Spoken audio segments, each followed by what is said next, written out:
बड़ी लंबी चौड़ी बात की, पर फैक्ट्स पे जरा ब्रीविटी रखी, फैक्ट्स पे कमी रखी। सबसे पहली चीज ये जनाब स्पीकर कि इन्होंने कहा है कि फेडरल पीएसडीपी का और मंसूबे तोड़ दिए गए 18 से लेके 22 तशरीफ रखें, आपके लीडर ऑफ अपोजिशन बोल रहे हैं, आप सामने से जी सिराज खान शांति के दास मेहरबानी। तो जनाब वाला जनाब स्पीकर यहाँ पे बुनियादी तौर पे इन्होंने ब्रीविटी रखी ऑन फैक्ट्स। इन्होंने कहा जनाब के आपके जनाब वाला इन्होंने कहा कि प्रोविंसेस में भेज दिए गए प्रोजेक्ट्स या वहां पे इन्होंने डिवाइड किया। हाउस मेंबरान से गुजारिश है तशरीफ रखें, बहुत इंपॉर्टेंट बात कर रहे हैं। उनका जेन्युइन केस है, फाटा के हवाले से बहुत जरूरी केस है।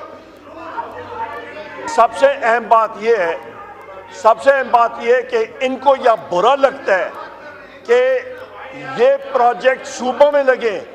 हमारे दौर पे बलोचिस्तान पैकेज आया, सिंध के लिए आया, पंजाब के लिए आया, केपी के लिए आया, मर्ज डिस्ट्रिक्ट्स के लिए आया, उसको कंप्लीट किया, उसको आगे हम लोग लेके जा रहे थे। इन्होंने तो आगे जाके उसको कट किया। इन्होंने मुतवातर ये लोग ये प्रोजेक्ट्स कट कर रहे हैं जनाब स्पीकर। तो लिहाजा इसका आंसर दे, बजाय सूबों को उनका हक दे। ये तो मजीद कट कर रहे हैं। बहुत शुक्रिया। सवाल आ गया। ये अपनी सीटों पे तशरीफ रखें जनाब। ऑनरेबल मेंबर्स से गुजारिश है, सीटों पे। बड़ा इंपॉर्टेंट क्वेश्चन आवर चल रहा है जी। रूल्स को वायलेट नहीं करें जी। Minister planning, honourable minister for planning जी।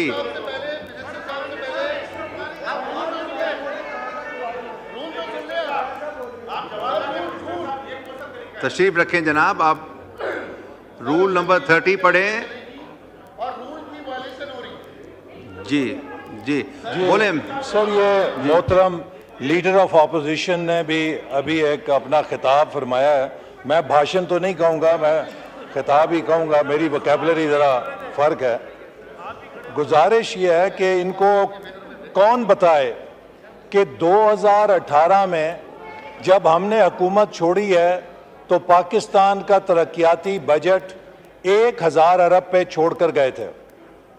आज 6 साल के बाद पाकिस्तान का तरक्याती बजट 1100 अरब के ऊपर खड़ा है। 2013 में जब हमारी हुकूमत आई थी तो तरक्याती बजट का हुजम 340 अरब था और हमने 5 सालों में अल्लाह के फजल से उसे 1000 अरब के ऊपर पहुंचाया। इसीलिए पूरे मुल्क के अंदर उन 5 सालों में तकरीबन 3200 अरब के रिकॉर्ड तरक्याती मंसूबे मुकम्मल हुए। तवानाई के मंसूबे लगे, मोटरवेज बनी, यूनिवर्सिटीज़ बनी, बलूचिस्तान के अंदर शाहराहों का जाल बिछा। इनके 4 सालों में जो मईशत का बेड़ा गर्क हुआ उसका नतीजा ये निकला कि डेवलपमेंट बजट श्रिंक होना शुरू हो गया और 1000 अरब से घट के तकरीबन 700 अरब के ऊपर आ गया और अब मुश्किल से रेंगता 1100 अरब के ऊपर पहुंचा है। अगर पाकिस्तान की तरक्की की तबाही की कोई हुकूमत जिम्मेदार है तो वही लोग जो उसको तबाह करके गए यहाँ पे खड़े होकर हमें इल्ज़ाम देते हैं, किसी और को इल्ज़ाम दें तो इसके ऊपर तो यही कहा जा सकता है चोर मचाए शोर। और क्या कह सकते हैं जी। क्वेश्चन सैयद हुसैन तारिक सवाल पूछें। 2 सप्लीमेंट्री हो गए, फिर और सारे क्वेश्चन रह जाएंगे। उमर अयूब साहब जी 1 मिनट। उमर अयूब साहब को बहुत शुक्रिया जनाब स्पीकर। मौसूफ वजीर प्लानिंग ये बताएं कि जिस वक्त पाकिस्तान तहरीक इंसाफ की हुकूमत के खिलाफ वोट ऑफ कॉन्फिडेंस हमारा हुआ था 11 अप्रैल को, उस साल आखिर में जिस वक्त इकोनॉमिक सर्वे शाया हुई तो ग्रोथ रेट इकोनॉमिक सर्वे में क्या शाया हुई और उसके बाद इसहाक डार जिस वक्त फाइनेंस मिनिस्टर था तो उस वक्त अगले साल क्या ग्रोथ रेट शाया हुई। बहुत शुक्रिया जी। इज़हारुल हसन का आप रिस्पॉन्ड करेंगे जी। Minister for planning.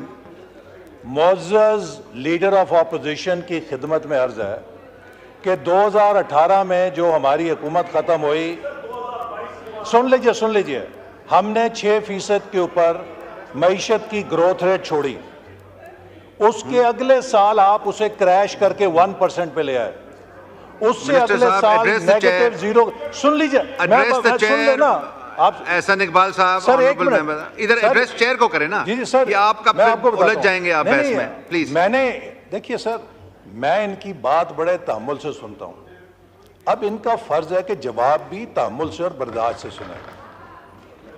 जब हमने हुकूमत छोड़ी तो 6% से ऊपर जीडीपी की ग्रोथ रेट जा रही थी। पाकिस्तान का शुमार 5 फास्टेस्ट इमर्जिंग इकोनॉमीज के अंदर हो रहा था, चाहे वो फोर्ब्स मैगजीन था, चाहे वो फाइनेंशियल टाइम्स था, चाहे वो इकोनॉमिस्ट था। दुनिया का हर बैनुल अक़वामी जरीदा पाकिस्तान की तरक्की के ऊपर इदारिया लिख रहा था। सी पैक पाकिस्तान की पहचान बन चुका था। 2018 में इन्होंने आकर जो यू टर्न लिया उन पॉलिसीज पे, उसका पहला निशाना यह हुआ कि ग्रोथ रेट 6% से गिर के 1% पे आई। उसके बाद दूसरा निशाना यह बना कि -0 पे चली गई।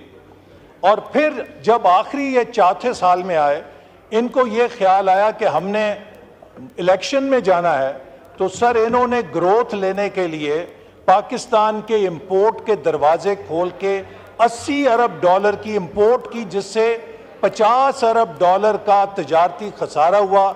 उस कंजम्पशन के साथ इन्होंने 6% की ग्रोथ तो पोस्ट कर दी, लेकिन पाकिस्तान के ज़र मुबादला के ज़खायर उस खसारे से ये उड़ा गए, तबाह कर दिए, खाली कर दिए खजाने।